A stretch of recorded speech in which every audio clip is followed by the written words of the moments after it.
Okay, guys, so this is going to be the arrowverse crossovers, ranking them from 5 to 1. Now, I'm going to do the big crossovers, which means not these little tiny ones where you have season 1, episode 18 of Supergirl and Flash and them crossing over, or Green Arrow versus Flash and stuff, or one of those two, or them crossing over, and the little ones where Adam crosses over to a Flash episode or something along the lines of that. I'm just doing the big ones, and yes, there will be little crossovers in Flash Season 9, but I will be talking about the two biggest F-ups that I do agree with. Even Cisco Ramon talks about it in After Crisis is Over, so I'll explain why that is a big F-up, but also explain why it's still my favorite.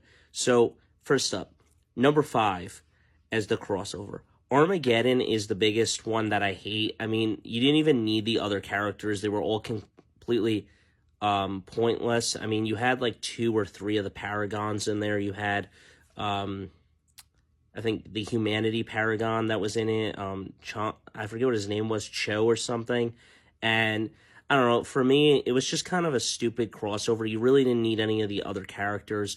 Supergirl was off-world. It just didn't make a lot of sense, and there was really no point towards it. It was just a dumb crossover. Number 4, Elseworlds. Now, I do get why Legends of Tomorrow trolls them, but if you guys watch Legends of Tomorrow, it is the one show that doesn't have the biggest changes from Crisis and stuff, and I get it because they wanted to build that relationship with Melissa and Amel and Grant all up for Crisis on Infinite Earths and explain why Oliver sacrifices himself for Kara and Barry, and they wanted to build that trio relationship and just have a better crossover. So Elseworlds is number 4.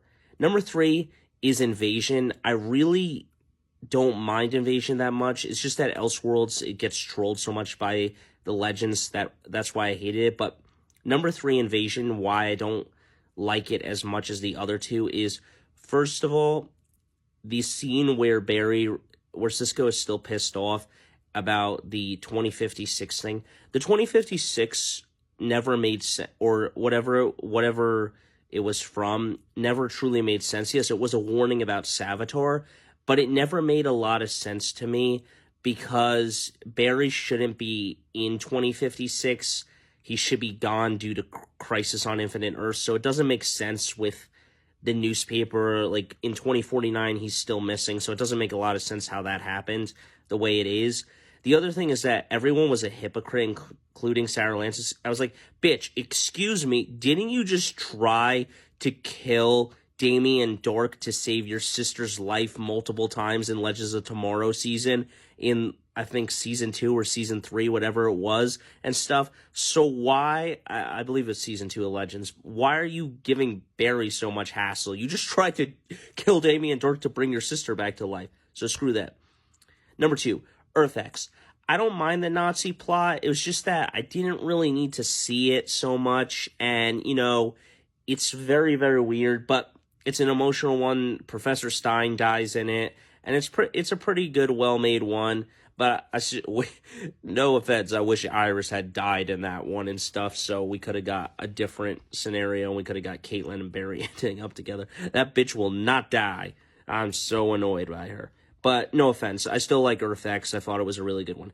My number 1 is Infinite Earths. Now, a lot of people say the Anti-Monitor was the weakest villain. I disagree with that 100%. He was their Thanos, okay? You don't really see that Justice League thing because the DCEU keeps getting rebooted every 5-10 years and stuff, or it gets rebooted every couple of years, so there's really no point to the Black Adam movie or anything else and stuff. So Infinite Earths was basically their Avengers Endgame, if you want to call it that, everyone getting their memories restored. But I do think it is the biggest fuck-up because it screws with the timelines, New Earth, Old Earth. You know, I think Kenny Lee is Kara's old friend. He doesn't die. That's the first interaction with Kryptonite and stuff, and it's so weird and bizarre and stuff.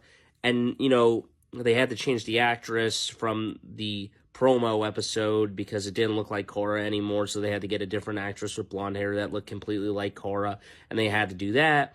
Then Cisco, in one of the episodes, says, we got on new villains and stuff, but, like, Pied Piper, I believe is the guy's name, it's not just his gauntlets. He's also actually a metahuman. So it's not just his gauntlets that are powerful. It's his. He also has metahuman abilities and stuff. And, you know, there's new Rainbow Riders, and there's all these new villains that have different powers than what they originally had and stuff.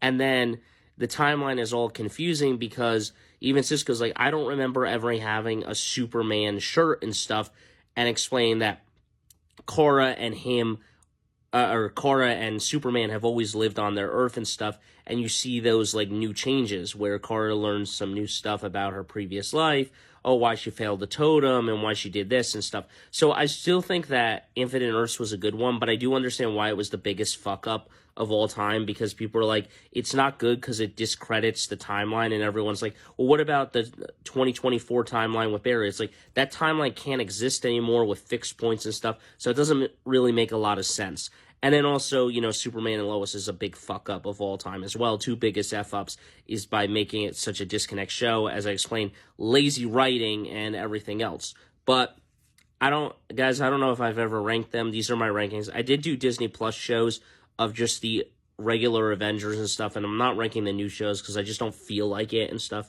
But yeah, the Arrowverse crossovers, for me, I think the biggest one definitely is Infinite Earths. Armageddon was just so weak with, like, it was just so repetitive and stuff, and it was just ridiculous.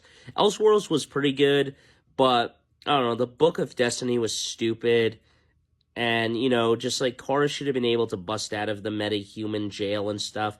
The invasion, like, even they explain in season 5 of Flash that Supergirl and Superman couldn't stop Cicada, which I disbelieve because their powers are not metahuman powers, they're Kryptonian powers. So, I don't know. It's just very weird in Elseworlds. Invasion's weird too, but I don't know. And then also, even Deacon says, there isn't any knowledge of you on this world. So I don't know what happened to Earth 1 Kara and stuff, but you guys let me know because it's just really weird to see all of this nonsense and stuff. But these are my Arrowverse crossovers. What do you guys think? Do you think that I'm accurate in my assessment with them, or do you feel that Infinite Earths and Earth X should be changed, Invasion should be changed? Because for me, Infinite Earths is very emotional with Oliver. I know Oliver's going to come back, but at the time we didn't know that, so with him being dead, it was very emotional, and then Stein dying in Earth X was very emotional. Invasion, I don't know, it's just such a bad one with the aliens and stuff. I just felt like it was so pointless, that one, and you know, it was just okay. And Elseworlds was just blah, blah, blah. Iris was annoying in that crossover. It was like, bro, why couldn't Wally just fight with them? It was so stupid and stuff. Whatever. Those are my thoughts, guys. You let me know your thoughts in the comments and stuff.